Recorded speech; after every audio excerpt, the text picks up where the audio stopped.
kami rakyat Indonesia ingin tahu apa pandangan Anda tentang agenda yang Anda anggap paling penting, paling utama, dan paling menjadi unggulan untuk dilaksanakan dalam kaitan dengan tema kita hari ini, yaitu pembangunan demokrasi, pemerintahan yang bersih, dan negara hukum. Demokrasi yang kita miliki, kita rasakan masih banyak kekurangan. Kita sendiri melihat bahwa demokrasi ini memerlukan budaya demokrasi. Kita butuh pendidikan politik.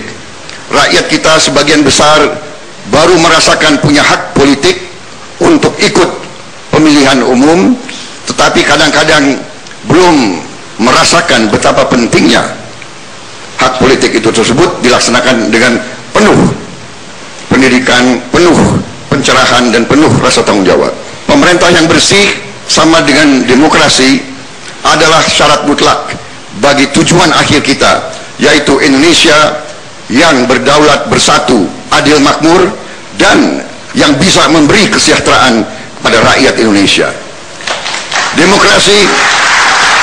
Demokrasi bagi kami adalah alat.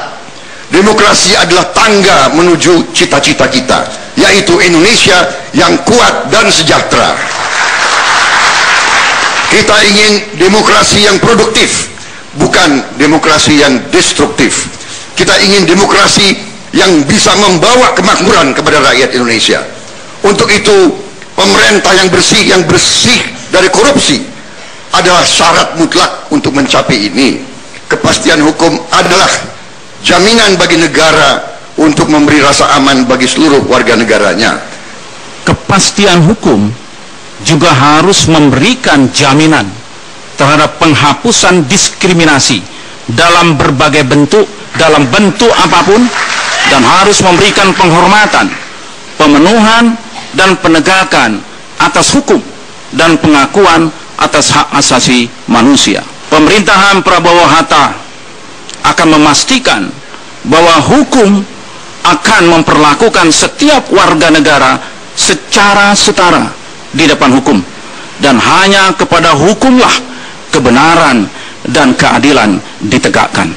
Demokrasi bukan sekedar alat untuk mencapai tujuan, tapi ia adalah sistem nilai, values yang perlu kita tegakkan, dan harus kita yakini values tersebut akan menghantarkan kita kepada kemakmuran dan kesejahteraan untuk seluruh rakyat Indonesia. Oleh sebab itu, maka demokrasi haruslah mencerminkan 3 hal penting. Yang pertama, menjamin bahwa seluruh warga bangsa dapat menyalurkan hak-hak dan aspirasi dan inspirasinya tanpa diskriminasi apapun. Yang kedua, demokrasi juga harus dapat memberikan satu hak-hak politik kepada setiap warga negara tanpa ada diskriminatif. Apapun latar belakangnya, apapun agamanya, setiap individu harus dapat dijamin hak-hak politiknya. Dan yang ketiga, kita pun harus memberikan lembaga-lembaga demokrasi berjalan dengan baik. Apabila 3 komponen ini berjalan dengan baik, kita akan melahirkan demokrasi yang produktif yang bisa menghantarkan rakyat Indonesia menuju kemakmuran dan kesejahteraan bagi seluruh warga bangsa Indonesia. Republik ini adalah milik kita semuanya. Harapan rakyat ingin hidup lebih baik, ingin lebih sejahtera. Demokrasi menurut kami adalah mendengar suara rakyat dan melaksanakannya. Oleh sebab itu, kenapa setiap hari kami datang ke kampung-kampung, datang ke pasar-pasar, datang ke bantaran sungai, datang ke petani, datang ke tempat pelelangan ikan, karena kami ingin mendengar suara rakyat. Dengan cara apa? Dengan cara dialog.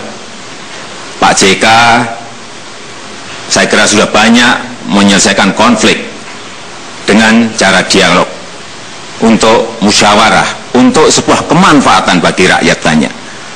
Pemerintahan yang bersih bisa dilakukan apabila ada 2 hal. Pembangunan sistem, Sistem yang seperti apa telah kita lakukan dan telah kita buktikan, baik waktu kami jadi wali kota maupun jadi gubernur. E-budgeting, e-procurement, e-purchasing, e-katalog, e-audit, pajak online, IMB online, cara-cara seperti itulah yang saya kira kita perlukan dan bisa dinasionalkan. Semua daerah bisa, nasional bisa melakukan ini. Yang kedua, setelah pembangunan sistem adalah pola rekrutmen yang benar. Dengan cara apa? Dengan seleksi dan promosi terbuka. Semua terseleksi dengan baik. Sehingga yang memegang pimpinan-pimpinan, baik di kementerian, baik di kedirjenan, baik di lembaga-lembaga, juga melalui sebuah pola rekrutmen, promosi dan seleksi yang terbuka. Tidak karena kedekatan, tidak karena senang dan tidak senang. Sekarang ini masyarakat berkurang trustnya kepada institusi hukum. Karena itu institusi hukum harus kita perkuat dengan baik. KPK sebagai unsur yang kuat untuk menjaga negara dari korupsi harus diperkuat. Jangan penyidiknya hanya 60 dan sebagainya. Harus diperkuat stafnya, harus diperkuat disiplinnya, harus diperkuat anggarannya. Begitu juga unsur hukum yang penegak hukum yang lain, polisi, jaksa harus sinkron dengan semua itu. Tanpa polisi, jaksa yang kuat tidak mungkin kita menetapkan kepastian hukum. DPR yang baik yang harus menata hukum itu harus menjalankan dengan sebaik-baiknya. Jadi unsur yang sangat penting ialah hukum itu sendiri yang dibuat oleh DPR dan lembaga hukum yang lain. Pelaksanaannya kita sendiri, pemimpinnya yang melaksanakan hak-hak manusia untuk menjalankan hukum itu. Apabila itu semua, demokrasi akan berjalan, pemerintah yang baik akan berjalan, akan bersih-bersih, pemerintah yang bersih akan efektif berjalan melayani seluruh masyarakat bangsa ini. Itulah cita-cita kita berbangsa, melaksanakan semua ini untuk kemakmuran dan kesejahteraan kita semua. Terima kasih.